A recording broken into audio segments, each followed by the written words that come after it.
അധ്യായം 20 1 മുതൽ 17 വരെയുള്ള വാക്യങ്ങൾ. 10 പ്രമാണങ്ങൾ. ദൈവം അരുളിച്ചെയ്ത വചനങ്ങളാണിവ.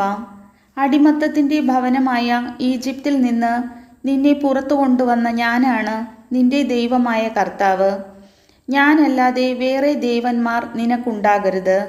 മുകളിൽ ആകാശത്തിലോ താഴെ ഭൂമിയിലോ ഭൂമിക്കടിയിലോ ജലത്തിലോ ഉള്ള ഒന്നിൻ്റെയും പ്രതിമയോ സ്വരൂപമോ നീ നിർമ്മിക്കരുത്.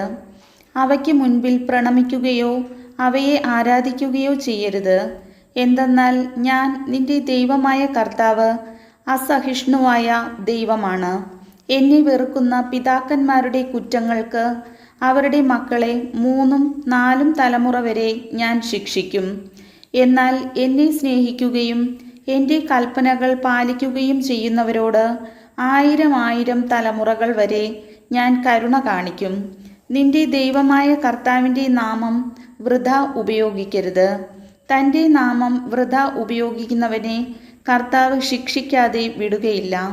സാബത്ത് വിശുദ്ധ ദിനമായി ആചരിക്കണമെന്ന് ഓർമ്മിക്കുക.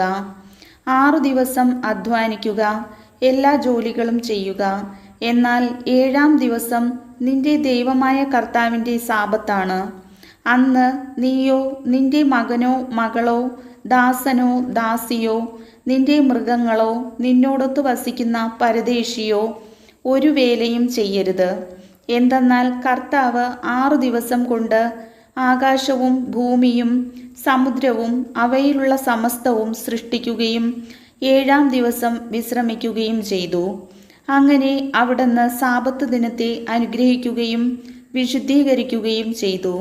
നിന്റെ ദൈവമായ കർത്താവ് തരുന്ന രാജ്യത്ത് നീ ദീർഘകാലം ജീവിച്ചിരിക്കേണ്ടതിന് നിന്റെ പിതാവിനെയും മാതാവിനെയും ബഹുമാനിക്കുക.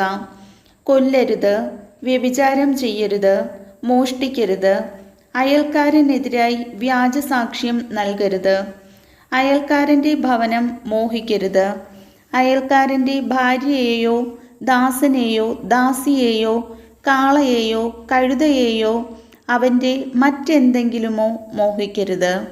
കർത്താവിൻ്റെ വചനം.